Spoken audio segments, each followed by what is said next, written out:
I think it's best if you leave Linda set at the Christmas dinner table soft and sweet, like she was offering me the last slice of pie. 30 pairs of eyes locked onto me at once. Forks stopped halfway to mouths. A glass clinked somewhere down the table, and then nothing. Not even the low hum of conversation, just the heater clicking in the corner and the faint hiss of snow against the window. For a second, I didn't move. I could still feel the weight of my fork in my hand, like my fingers had forgotten how to let go. Then my stepdaughter pushed her chair back. Emily stood up before I did, tall and steady, her face pale, but set like she'd already made her peace with whatever came next. She lifted her water glass, just water, no wine, and said, "Before Hal goes anywhere, I'd like to make a toast." My brother-in-law, Rick, chuckled, the kind of chuckle that always sounded like he was already halfway into a joke at your expense. "Well, isn't that precious?" Emily didn't look at him. She looked at me. To the man, she said slowly, "You all just tried to dismiss." The room went even quieter, if that was possible. I heard someone's napkin slide across a plate. I heard the soft squeak of someone's boot tapping the chair leg under the table. I heard my own heartbeat in my ears, steady, heavy, like the old diesel engines I'd listened to for most of my working life.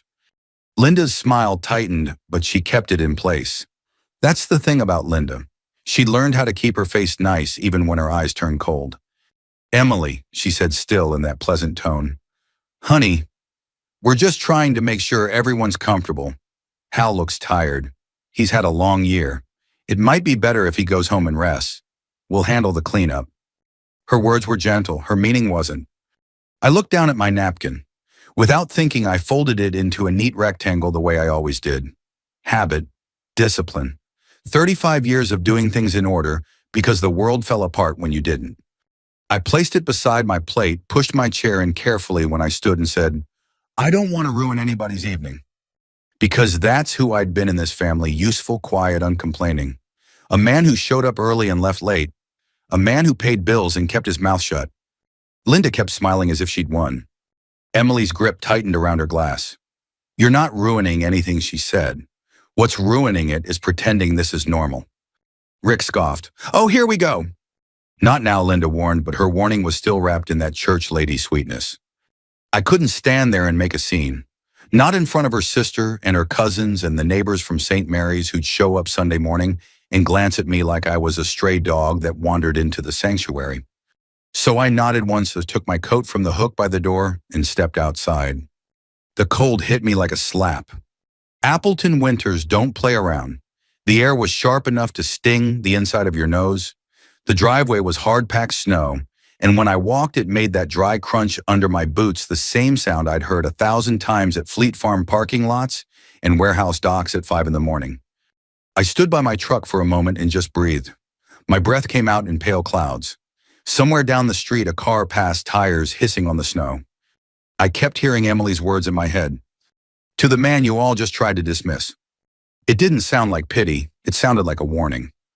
I drove home, slow hands steady at 10, and 2 out of pure habit, the heater struggling to keep up. The Christmas lights along College Avenue blurred behind the windshield, and every red and green glow looked suddenly cheap and distant, like it belonged to someone else's life. When I pulled into our driveway, our porch light was off. That should have been my first sign the evening wasn't over. Inside the house was dark except for the glow of the tree in the living room. White lights, tasteful ornaments, nothing too sentimental. Linda didn't like clutter even when it was memories. I hung my coat, listened, and heard nothing. No TV, no footsteps, no Linda in the kitchen clanging pans and sighing loudly like I was supposed to rush in and apologize for existing. I walked toward the living room and stopped. My stocking was gone. Not moved, not taken down for some innocent reason, gone. In its place was an empty hook on the mantel like a missing tooth. For a long minute, I just stared at that hook. It was a small thing, but after a certain age, you learn it's never just the small things. Small things are signals. Small things are how people tell you where you stand without saying it out loud. I went into the kitchen. On the counter, there was a manila envelope with my name written across it in Linda's careful handwriting. Harold. Not Hal, not honey, not dear. Harold. My stomach tightened. I slid my finger under the flap and pulled out a few pages. They weren't divorce papers, at least not yet. They were something colder. A printed list of bank account numbers. A note. Hal, I've talked to Rick. We need to separate finances for now until things settle. It's best if you don't use the joint cards. I'm trying to protect us. Please don't make this harder. Protect us. I let out a sound that wasn't quite a laugh, more like air escaping a tire. I'd worked my whole life in logistics, moving freight, balancing schedules, making sure the right things got to the right places at the right time. I'd been the man behind the curtain. If a shipment showed up, no one clapped. If it didn't, everyone screamed. And now in my own home, I was looking at a list like I was a problem to be managed. I sat down at the kitchen table. The chair felt too loud in the quiet house. I stared at the paper until the words blurred. My mind went backwards like it always did when I was trying to make sense of something. I remembered Emily at 16 sitting at this same table with her head down over a stack of community college brochures, shoulders tight because Rick had promised to help her and never did. I remembered sliding an envelope across the table without saying much. Not a big speech, just for books. Don't argue with me. I remembered Linda watching that and smiling like she was proud of my generosity. Now I wondered if she'd been proud, or if she'd been taking notes. I heard my phone buzz. A text from Linda. Please don't come to the church tomorrow. People are upset. Let's talk after the holidays. I stared at it. Upset. At what? That I existed, that I showed up, that I sat at a table I'd helped pay for with my time, my hands, my life. Another buzz. This time it was a message from Emily. I'm sorry you had to hear it like that, but you need to know it's not just about dinner. Please answer when you can. I have proof. Real proof. My throat went dry. Proof of what? I looked around the kitchen.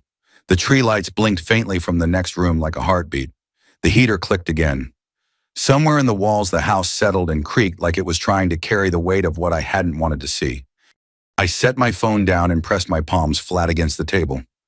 My hands, rough line strong. The same hands that had loaded pallets in my 20s, signed contracts in my 40s, fixed a leaky pipe under the sink without calling anyone. Hands that had built a life. And tonight those hands were shaking. Not from fear. From the realization that the people I'd been protecting might have been using me the whole time. I swallowed hard and whispered into the empty room. All right, Linda. Then I picked up my phone and typed back to Emily. Tomorrow, Culver's on Wisconsin Ave, noon. Tell me everything. Because if there was one thing I'd learned in 35 years of moving freight through storms, it was this. When something's off, you don't guess. You check the paperwork. And you don't do it in the dark. The next morning, I woke up before the alarms, same as I had for most of my adult life. The apartment was quiet in that early winter way. No traffic yet, just the low hum of the heater and the faint tick of the kitchen clock I'd bought at Menards years ago. I lay there staring at the ceiling, feeling the stiffness in my shoulders and lower back, the kind that never really goes away once you've spent decades lifting, driving, loading, unloading, and pretending it doesn't hurt. My hands were resting on my chest. They looked older than I felt. Thick fingers, knuckles that didn't sit straight anymore. Pale scars I couldn't even remember earning. No wedding ring now. I'd taken it off the night before and set it on the kitchen counter, unsure what it meant to keep wearing it when the marriage itself was being quietly boxed up and labeled. I sat up slowly and swung my feet onto the cold floor. Outside the small apartment window, snow drifted sideways under a gray Wisconsin sky. Not the pretty postcard kind, the flat, determined kind that just keeps coming. The kind you learn to respect if your job depends on roads staying open. I brewed coffee, cheap grounds, black strong. Linda used to complain it was too bitter. I'd always said that's how it's supposed to taste. I wrapped my hands around the mug and felt the heat soak in. For a moment, I closed my eyes and let my mind drift backward, the way it does when you're trying to understand how you ended up somewhere you never planned to be. I hadn't been a college man, not really. I went straight into warehouse work after high school, back when you could still make a living if you showed up on time and didn't complain. Forklifts, pallets, 12-hour shifts during peak season. I learned early that if you did your job well, no one noticed, but if you messed up, they remembered your name forever. Later, I moved into logistics coordination, dispatching, routing, watching weather systems roll across the Midwest, and adjusting schedules on the fly. Nights spent staring at monitors while trucks pushed through sleet and freezing rain. I knew which drivers could handle it and which ones needed to be pulled back before pride got them killed. That kind of work gets into your bones. It teaches you patience. It teaches you how to stay calm while everyone else panics. It teaches you to clean up messes you didn't make and move on without applause. That was the man Linda married. Or at least that was the man she said she admired. I finished my coffee, pulled on my coat, and headed out. The parking lot was half plowed, my boots crunching over frozen ridges of snow as I walked to my truck.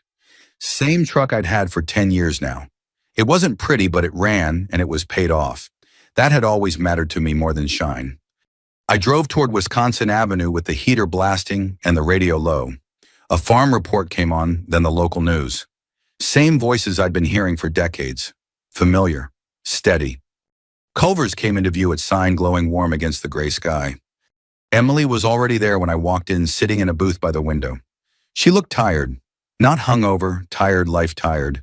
The kind that settles in when you've been holding your breath for too long. She stood when she saw me. "Hi, Hal." I nodded. "Morning." We ordered without much talk. Butterburgers, fries. She insisted on paying, and I didn't argue. Sometimes dignity means knowing when to let someone else take the check. For a minute we just sat there, the sounds of the place filling the space between us, the sizzle from the grill, the clatter of trays, the low murmur of other conversations. Finally, Emily said, "I know you're probably wondering why I did what I did last night." "I am," I said. "But I'm also guessing you wouldn't have stood up unless there was more to it." She exhaled slowly. "There is." She reached into her bag and pulled out her phone, then hesitated. "Before I show you anything," she said, "I need you to know something." I waited. "You've always been there," she said. "Not loud, not flashy, just there. When Dad died, everyone else promised things. You actually followed through." My chest tightened. She slid a small envelope across the table. It was creased and soft at the edges, like it had been handled a lot. "I found this years ago," she said. "Mom never knew I knew." I opened it carefully. Inside was a receipt, old tuition payment, my name at the bottom. "I remember you saying it was just a loan," Emily said quietly, "but you never asked for it back." I swallowed. "You needed it." She nodded. "Rick promised to help me." "He didn't." "You did." She reached back into her bag and pulled out a small box, setting it gently in front of me. My heart started pounding before I even opened it. Inside was a watch, worn leather band, scratched face, her father's watch. "I didn't know you still had it," I said. "I didn't know you'd kept it all these years," she replied. "You fixed it. You replaced the band. You never wore it." "I didn't feel right," I said. "It wasn't mine." She looked at me, then really looked. "That's the thing, Hal. You never take what isn't yours. And Mom and Rick, they don't work that way." There it was. She unlocked her phone and turned it toward me. Bank statements, screenshots, dates, amounts, transfers that didn't line up. "Rick's been using your name," she said. "Your credit, your history. Mom knew. Maybe not every detail, but enough." My stomach sank. "I overheard them talking back in October," she continued. "They were planning for you to look irresponsible, for it to seem like you couldn't manage things anymore. That way, when stuff blew up, it wouldn't land on them." I stared at the screen, then at my hands resting on the table. Hands that had signed papers without reading every line because I trusted the people across from me. Hands that had fixed problems quietly so no one else had to. "How long?" I asked. Emily's voice cracked. "Long enough." I leaned back in the booth and let the noise of Culver's wash over me. Families laughing, kids dropping fries, normal life continuing like mine hadn't just shifted sideways. Part of me wanted to explode, to march back into that house, to demand answers, to yell until my throat gave out. But another part, the part that had kept trucks moving through blizzards, knew better. "Do you have copies of everything?" I asked. She nodded. "Yes, and there's more. A voicemail. I didn't bring it today." "That's all right," I said. "We'll do this the right way." She blinked. "You're not angry." "I am," I said, "but anger makes you sloppy." She let out a shaky breath, half laugh, half sob. "I was scared you'd hate me for speaking up," she admitted. I shook my head. "You did the hardest thing there is." "What's that?" "Choosing the truth when it costs you something." We sat there a moment longer, the weight of it settling in. Outside snow continued to fall, But I noticed something then, how the plow had come through the parking lot again, pushing the mess aside, clearing a path where there hadn't been one before. I picked up the watch and closed the box. Emily, I said, there's a charity auction at St. Mary's next month, right? She nodded slowly. Yes, why? Because I said if they wanted to make this public, then public is where the truth belongs. Her eyes widened, not with fear, but with understanding. Okay, she said quietly, I'm with you. I paid for my coffee refill and stood feeling steadier than I had in days. As we walked out into the cold, I flexed my fingers inside my gloves. These hands had carried a lot. They weren't done yet. The parking lot outside Culver's was half ice, half slush. Emily waved once before heading to her car, and I watched until she pulled out onto Wisconsin Avenue and disappeared into the gray afternoon traffic. Then I sat in my truck with the engine idling, hands on the steering wheel, staring straight ahead.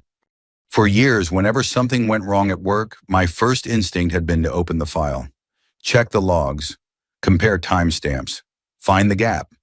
So that's what I did now. Community First Credit Union was 3 miles away. I drove there slow, letting the heater warm my fingers, replaying Emily's words in my head.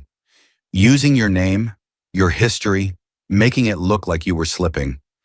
The building looked the same, as it always had: brick exterior, big glass doors, flags out front snapping in the wind. I'd walked through those doors dozens of times over the years.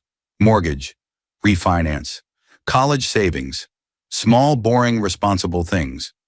Inside, it smelled like carpet cleaner and burnt coffee.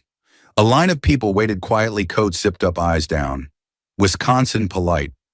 When it was my turn, I stepped up to the counter. The teller, a young woman, maybe mid-20s, smiled professionally. Good afternoon. How can I help you? I need to review activity on my accounts, I said. Joint and individual. She nodded and typed, fingers quick. ID, please. I slid my driver's license across. She glanced at it, then at the screen, then back at me. Something shifted in her expression. Not alarm, not suspicion. Pity? It hit harder than I expected. I'm going to get a manager, she said gently, like she was talking to someone who might break. I stood there while she walked away, the low murmur of printers and keyboards filling the space. My jaw tightened. I'd been yelled at by supervisors, cursed at by drivers, blamed for weather delays I couldn't control.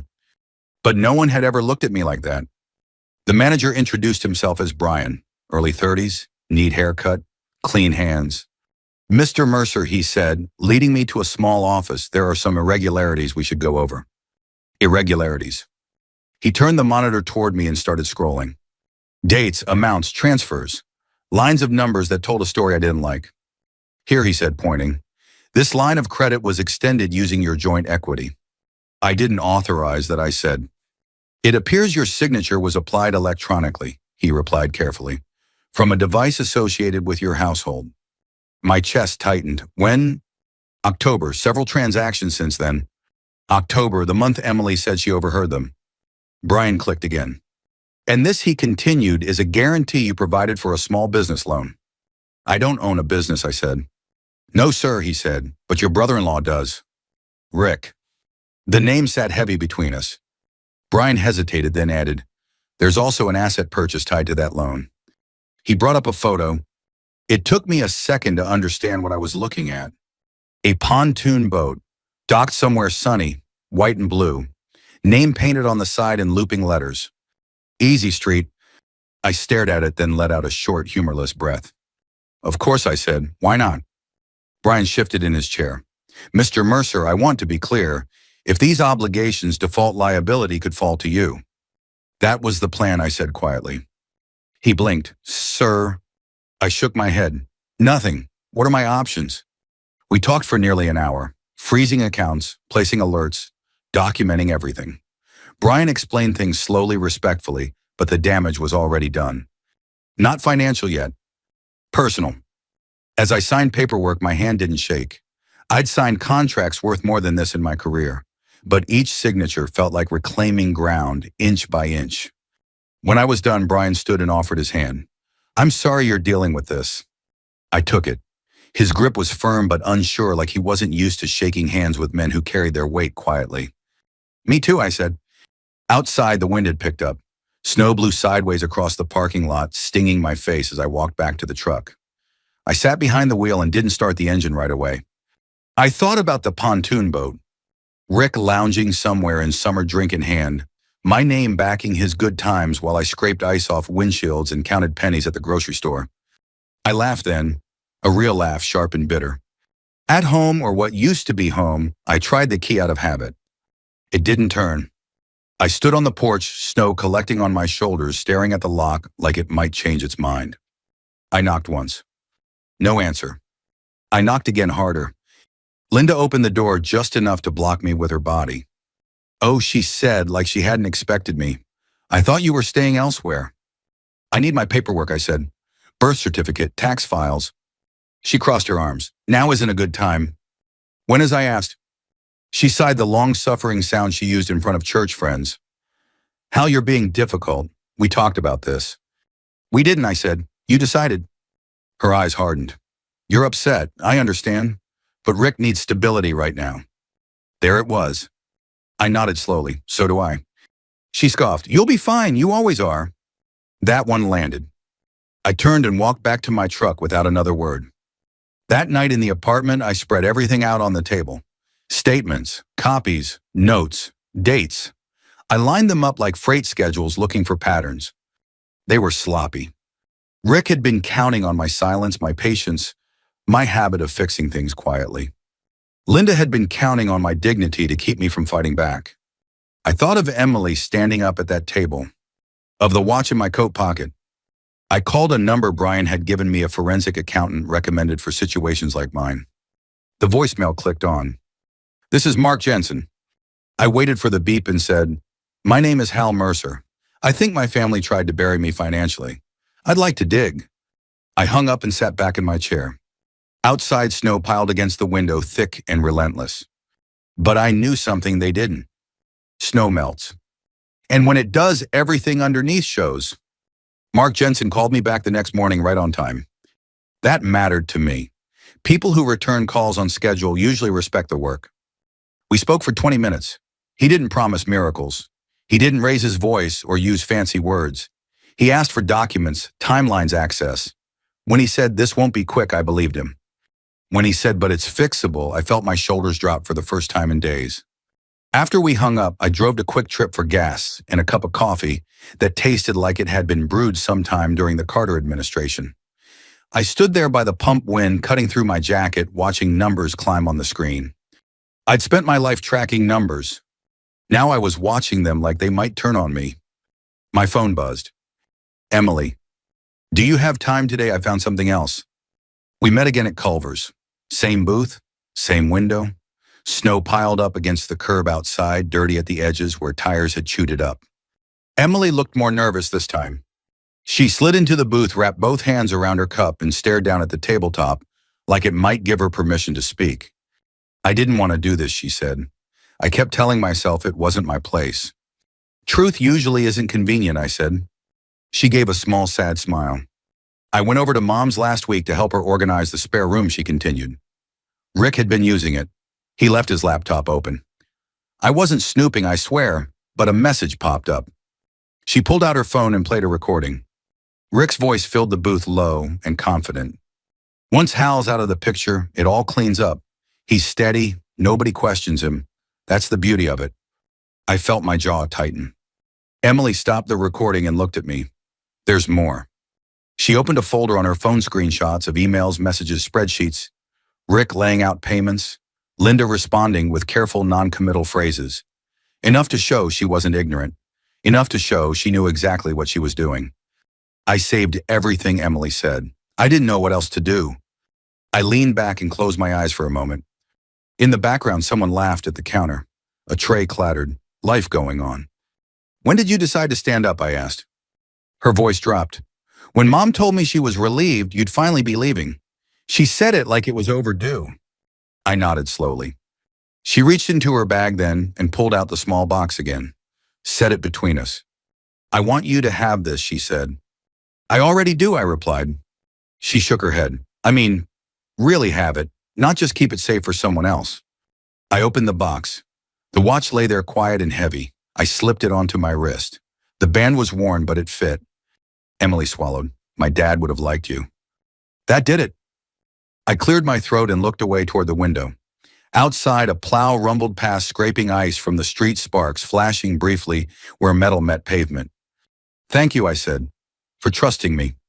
She nodded. I need to tell you something else. I turned back. Rick's been talking about the charity auction at St. Mary's, she said. He's proud of it. Says it'll make him look legitimate. My pulse quickened. It's a big deal, she continued. Everyone from church will be there. Sponsors, donors, people who've taken his word over yours without asking. I sat very still. Hal, she said carefully, if you're going to say anything, that's the place. I didn't answer right away. I thought about all the times I'd stayed quiet because it was easier, because it was cleaner, because it let other people sleep at night. I don't want to embarrass anyone, I said finally. Emily met my eyes. They already embarrassed you. That night alone in the apartment, I laid everything out again. Bank statements, emails, the recording, the watch on my wrist ticking steadily. I called Mark Jensen and walked him through the new evidence. He listened, asked a few questions, then said, if you want this to be public, you need to be precise. I don't want spectacle, I said. I want truth. Then you'll need patience, he replied. Patience I had. What I didn't have was protection anymore. And that was okay. Over the next 2 weeks, things tightened. Accounts locked. Guarantees withdrawn where legally possible. Notifications sent. The safety net I'd quietly been holding for years disappeared. Rick noticed. I got 3 calls from numbers I didn't recognize. I didn't answer. Linda texted, you're scaring people. This is unnecessary. I didn't respond. Emily called once, voice shaking. Rick offered me money. Did you take it? I asked. No, she said. I recorded it. Good, I thought. Real good. The night before the auction, I couldn't sleep. I sat at the small kitchen table with the lights off, watching snow fall through the glow of the street lamp. Each flake drifted down slow and soft, piling up quietly. That's how things really collapse, I realized. Not with noise. With weight. I thought about the man I'd been at that Christmas table, folding a napkin, standing without raising my voice. I thought about the man I was now. Still quiet, but no longer willing to be moved. I set my alarm for early morning and finally lay down. As sleep came, one thought stayed with me, steady as a metronome. They wanted me gone. They never asked what would happen when I stopped holding everything together. The week before, the auction felt like the longest stretch of winter I could remember. Not because of the snow, though there was plenty of that, but because of the quiet. Real quiet. The kind that settles in when you stop being useful to people who only liked you when you were carrying their weight. The apartment I'd rented was clean and cheap. Beige walls, thin carpet, a kitchen table just big enough for one. At night, I ate dinners from the freezer section, meatloaf pot roast things that tasted like someone had once tried to make them comforting. I sat alone, fork in hand, TV muted, watching the weather crawl across the bottom of the screen. Linda, meanwhile, posted photos. Smiling at church bake sales, standing beside Rick at committee meetings, hashtags about gratitude and blessings.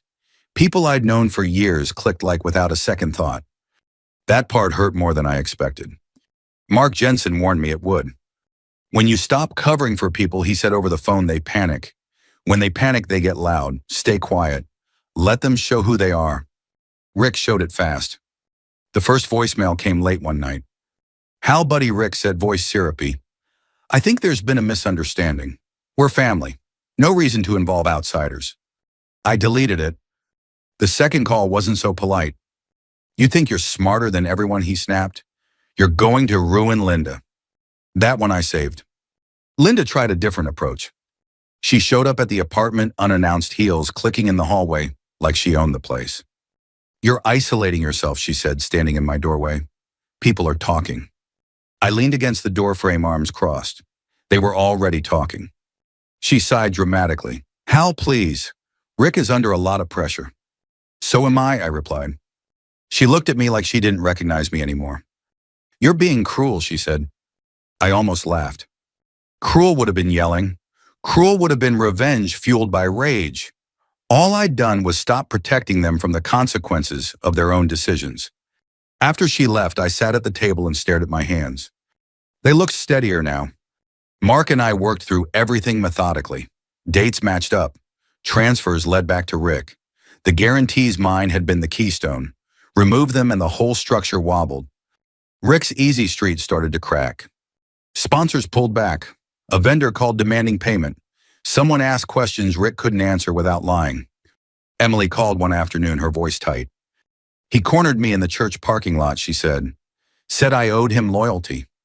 What did you say? I asked. I said I owed the truth more. There was a pause. He offered me $10,000, she added quietly. I closed my eyes. Did you? No, she said. I recorded it, like you told me. Good. That night I couldn't sit still. I paced the apartment, listening to the wind batter the windows. My phone buzzed again and again with messages I didn't open. For a moment I thought about calling Rick, telling him exactly what I thought of him, letting everything spill out. But I didn't. I remembered the long nights in dispatch when tempers flared and drivers yelled and deadlines loomed. The men who survived were the ones who waited, who let the system work. This wasn't about revenge that burned hot. It was about revenge that held. The day of the auction arrived wrapped in gray clouds and falling snow. I dressed carefully, dark slacks, clean shirt, jacket pressed, not to impress, just to be correct. The watch Emily gave me sat heavy on my wrist, ticking steady.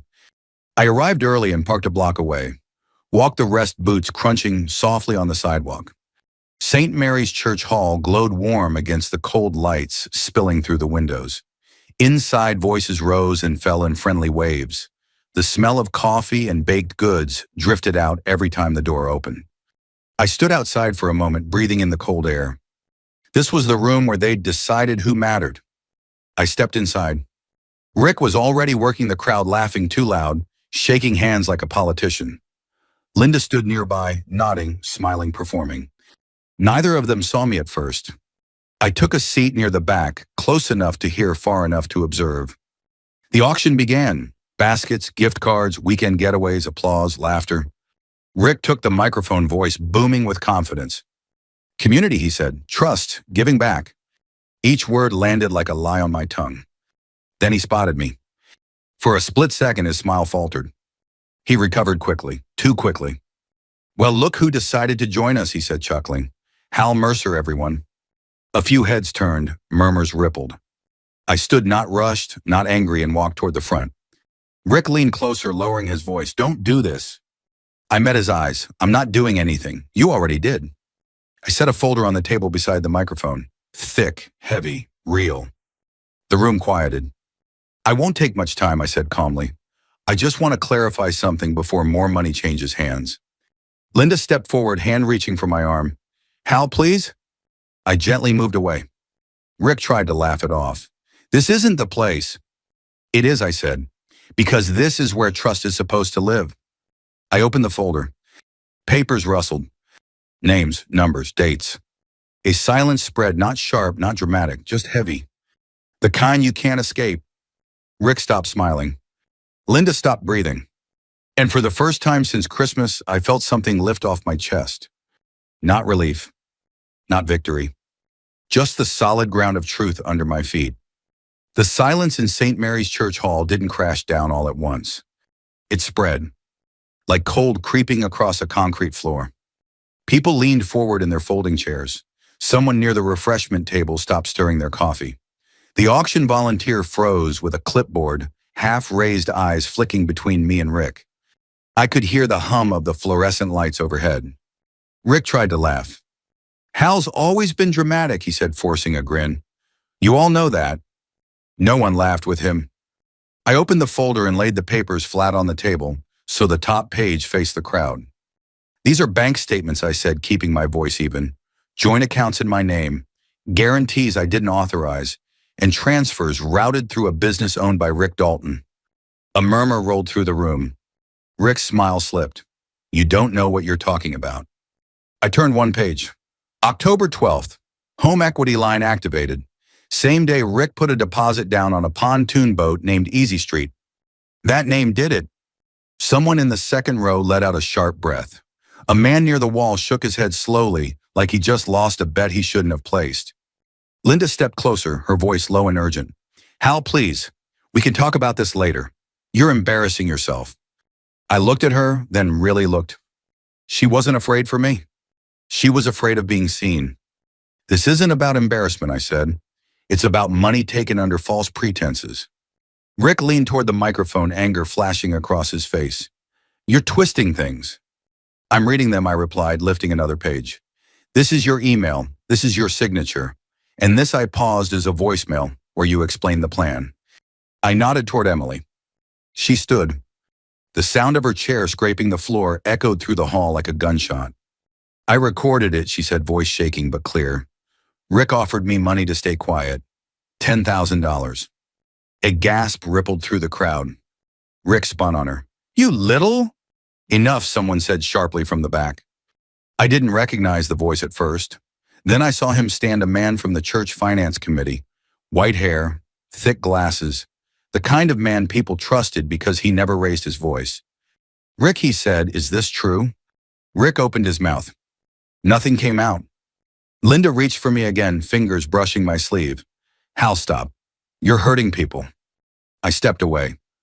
You already hurt them, I said quietly. I just stopped carrying it for you. I slid the final page forward. This is a withdrawal authorization, I continued, signed electronically from our home network, while I was asleep. The room felt like it was holding its breath. Rick's shoulders sagged. The fight went out of him all at once. I was going to fix it, he muttered. No one responded. The auction volunteer cleared her throat. I think we need to pause. A few people nodded, others stared at the floor. Linda finally broke. She reached for my hand, gripping tight, her nails pressing into my skin. Hal, please, don't do this. I gently pulled my hand free. No, I said, I'm done not doing things. She looked at me like I'd slapped her. I closed the folder and stepped back. I'm not asking for forgiveness, I said to the room. I'm asking for the truth to be seen. What happens next is up to the proper channels. I turned and walked down the aisle. No one stopped me. Outside, the cold air hit my face sharp and clean. I stood on the steps of the church hall, breath fogging, listening to the muffled confusion inside. For the first time in months, I felt light. Not happy. Light. My phone buzzed. A text from Mark Jensen. Heard things may have moved faster than expected. Good, stay available. I typed back a single word. Done. Emily stepped out a minute later, coat pulled tight around her shoulders. You okay? She asked. I nodded. You? She let out a shaky laugh. I think so. We stood there together watching snow drift down under the streetlights. Inside, the auction didn't resume. Some things don't. As I drove back to the apartment, I passed the Fox River.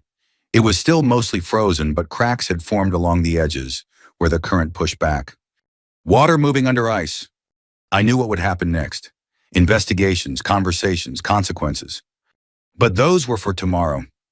Tonight, I rolled down the window a little and let the cold air in. I wanted to feel it. Because for the first time since that Christmas dinner, the cold didn't feel like punishment. It felt like clarity. Winter didn't end all at once. It never does in Wisconsin. The snow stayed stubborn along the sidewalks for weeks after the auction gray and packed down like it needed time to accept that things had changed. Investigations moved quietly. Church committees met behind closed doors. Rick stopped answering calls. Linda stopped posting photos. I heard pieces through other people, never directly. That suited me fine. I focused on practical things, closing accounts, updating paperwork, sitting with Mark Jensen while he walked me through what was recoverable and what wasn't. Some money came back, some didn't. I learned to be at peace with that. You don't measure justice by the dollar. You measure it by what stops being taken from you. The apartment began to feel less temporary. I bought a second chair, hung a calendar on the wall, fixed a loose cabinet hinge without telling anyone about it. Old habits die hard. One afternoon in early March, the snow finally started to pull back from the edges of the Fox River. Dark water appeared in long, slow curves, moving steadily beneath the ice like it had all winter. I stood on the riverwalk, hands in my pockets, watching it go. Linda called me that evening. I almost didn't answer. But I did. Her voice sounded smaller. Tired. Hal, she said. I just wanted to say, I'm sorry. I waited. For how things came out, she added quickly. For the way people talk now. I looked out the window at the parking lot where slush pooled under the streetlight. I'm sorry for myself too, I said, for staying quiet longer than I should have. She didn't know what to do with that. I thought we could meet, she said. Talk things through. I don't think that would help either of us, I replied. There was a pause, then a sigh. Take care, she said. You too, I answered. And I meant it, just not in the way she wanted. On Friday nights, I started going back to VFW Post 277. Same building, same scuffed floor, same coffee that tasted like it had been reheated one time too many. Men my age and older sat around tables talking about weather knees, grandkids, and trucks they used to own. No one asked me what happened. They didn't need to. One night, Emily walked in with a little boy holding her hand. He couldn't have been more than 4. Red cheeks, knit hat slipping down over his eyes. Hal, she said softly, this is Ben. He looked at me like he was trying to decide if I was safe. I crouched a little to his level. Hi, Ben. He nodded, once serious as could be. Emily smiled. He wanted to come say hello. We sat together for a while. Ben colored on a napkin with crayons someone found in a drawer. Emily talked about work, about moving forward, about sleeping better. When they left, she squeezed my arm. Thank you, she said, for what I asked. For showing me that quiet doesn't mean weak. I stayed at the table long after they were gone, watching the door swing close behind them. The watch on my wrist ticked steadily. Spring came slowly after that. The river opened up. The sidewalks cleared. People stopped wearing boots everywhere they went. One morning, I stood in my kitchen with the window cracked open, listening to birds I hadn't heard in months. I poured coffee, leaned against the counter, and felt something I hadn't felt in a long time. Peace. Not the kind that comes from winning. The kind that comes from not carrying lies anymore. I thought back to that Christmas table, to the way Linda had smiled while asking me to leave, to the way I'd folded my napkin and walked out without a word. I didn't regret my restraint. I regretted only how long it took me to draw a line. Here's what I learned, if it's worth anything to you. The world doesn't owe you kindness just because you're decent. But decency, real decency, lets you sleep at night when the noise dies down. It lets you look at your hands and know what they've built. And sometimes, if you're lucky, it lets the truth speak for you when you're done speaking yourself. If this story sounded familiar, if you've ever been the quiet one at the table, the one who carried more than anyone noticed, take a moment. Share it with someone who needs to hear they're not invisible. And if you want to hear more stories like this, stories about dignity, patience, and justice that arrives without shouting, stay with us. I did, and it was worth it.